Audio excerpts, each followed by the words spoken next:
I wanted to talk to you about what we're doing at the youth center in relation to homelessness, what we know at the youth center and what we are not doing and what we don't know. And what I've done is I brought out a whiteboard here and I've got some markers there.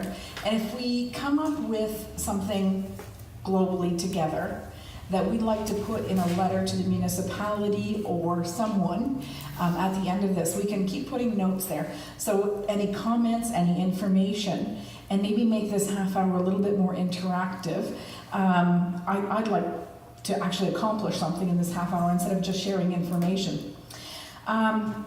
First off, I want to find out from people here what you know. How many homeless people do you think there are on average in North Grenville in a year? And I'd like you to represent it with your fingers. And I'd like you to, if it's a single digit number, I'd like you to hold up how many fingers.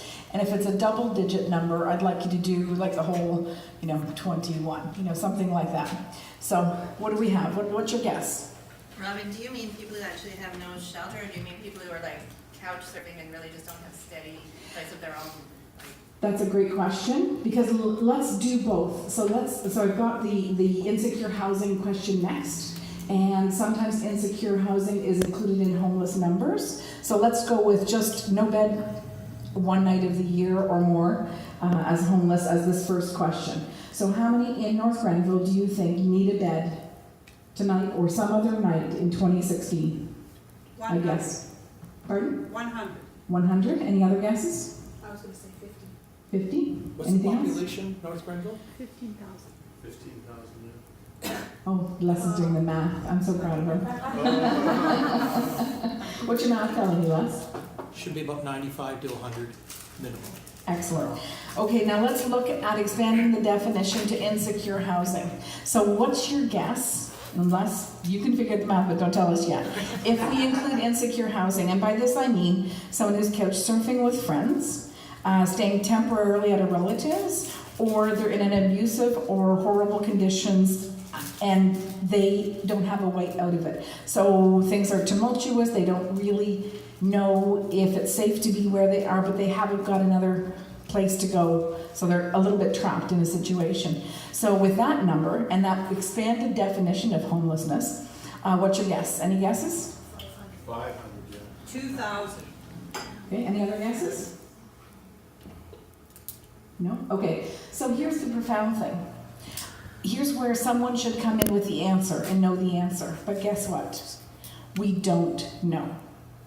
There are statistics. There are great statistics, and Les has some wonderful ones that I had a sneak peek at earlier when I was doing some printing for him. We don't know. And here's the terrible thing in our community. The youth that are homeless at the youth center, and those that are homeless at the Salvation Army, and with the police, and all of the other great organizations that lend a helping hand, like churches and social groups.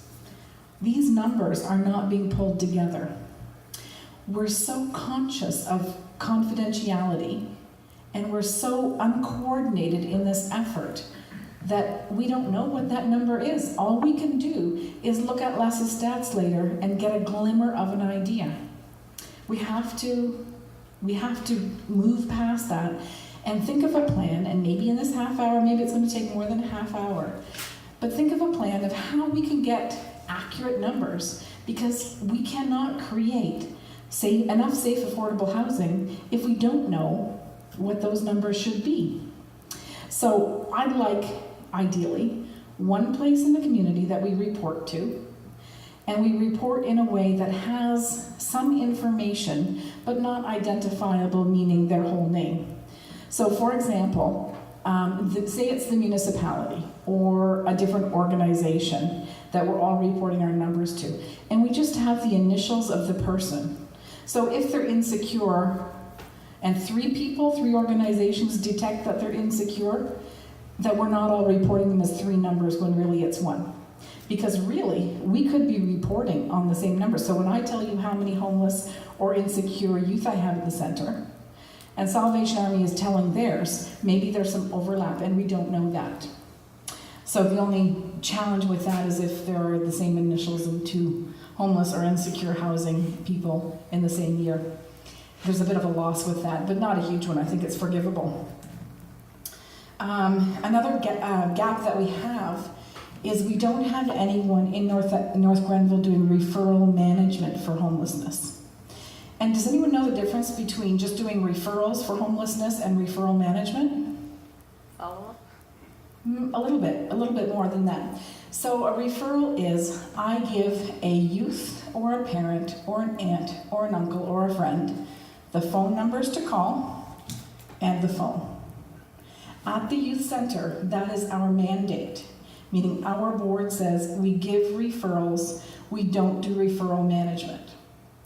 Referral management does intake, finds out what the true need is, and maybe refers to a few different places, maybe makes that phone call for them so they're more likely to get to a shelter. So for example, someone might be homeless and need to go to a shelter in Ottawa.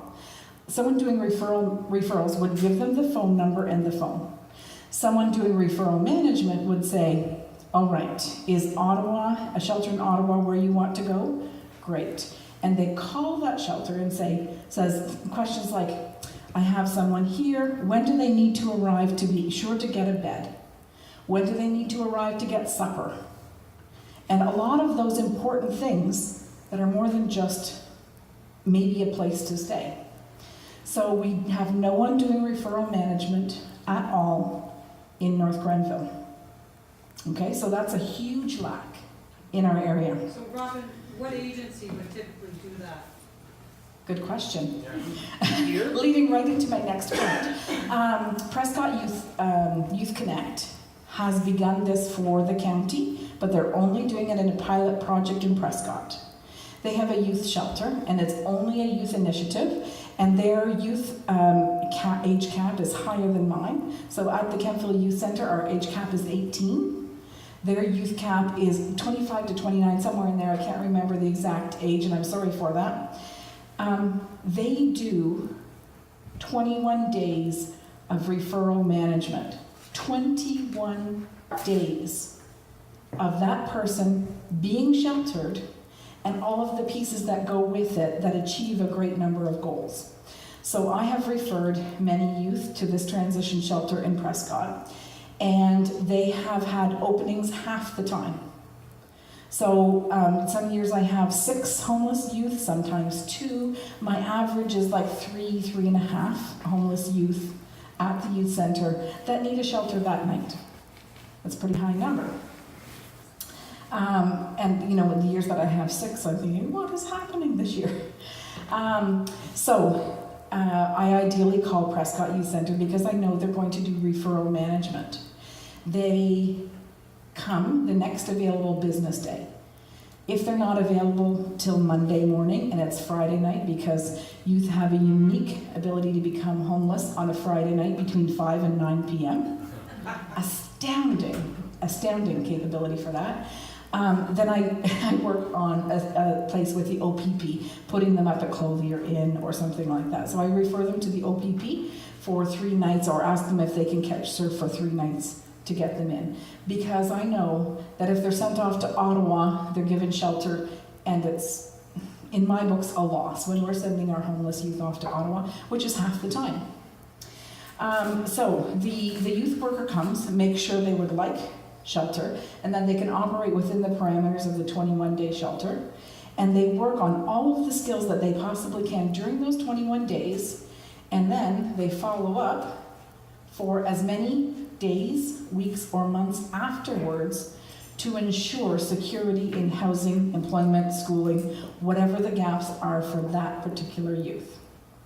They have been operating for over 2 years, just over 2 years now. And I was asked about 3 weeks ago if me at Kemptville Youth Center, if I could support them putting a second transition shelter in North Grenville. Would I support that? And I'm yes. And the reason they asked us is we're referring a lot of people to them. So really the need is here. So maybe that's something that we could prepare together, is a way to support that initiative. So really they do choose here. So what they would like to do is continue the 21 transition day shelter in Prescott, expand that same person here, and have the staffing to do referral management for that, helping with all of those skills. I want to kind of read something that some of you may have read before, and it's an article that went in North Grenville Times called April. Did anyone read that? Yeah, okay, great. Some of you that didn't, I'll read it now. Just take my glasses off to read, if you can believe it. It's written by Darren Johnson. Homelessness is not really a subject that people think much about here in North Grenville.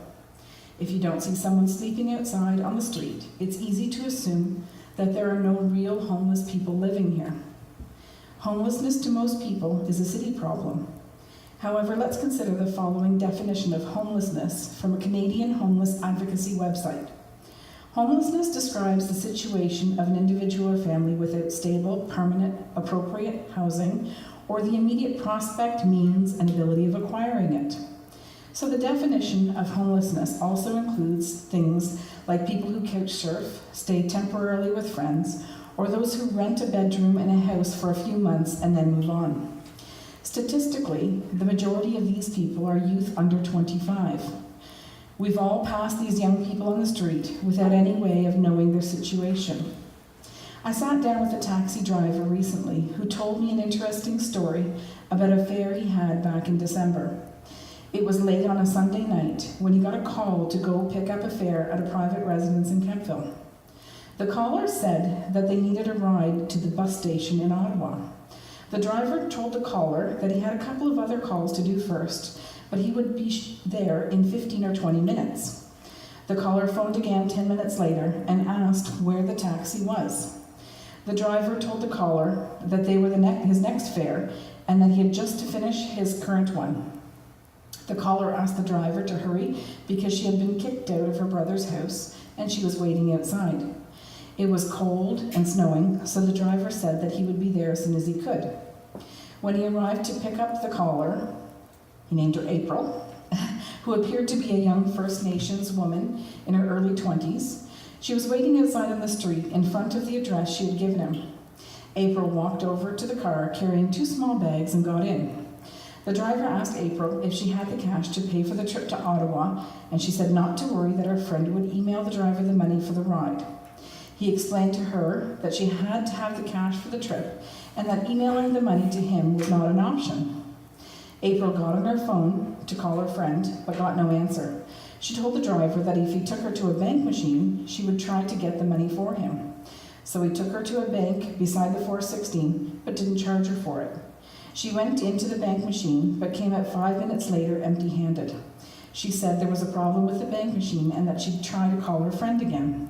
When she got no answer again, she asked if the driver could take her to Walmart so she could get cash back with a purchase. Once again, she came out empty-handed and said there was a problem with her card. She got back in the taxi and once more tried to call her friend. Sitting in the back seat, she started crying and got very upset, saying that she had to get to Ottawa to catch a bus because she already had her ticket paid for and she couldn't miss it. The driver said that he simply couldn't take her if she didn't have the money for the ride. Through her tears, April said that she could go to the bus station that night. She had to go to the bus station that night because she had nowhere that she could stay in Kemptville.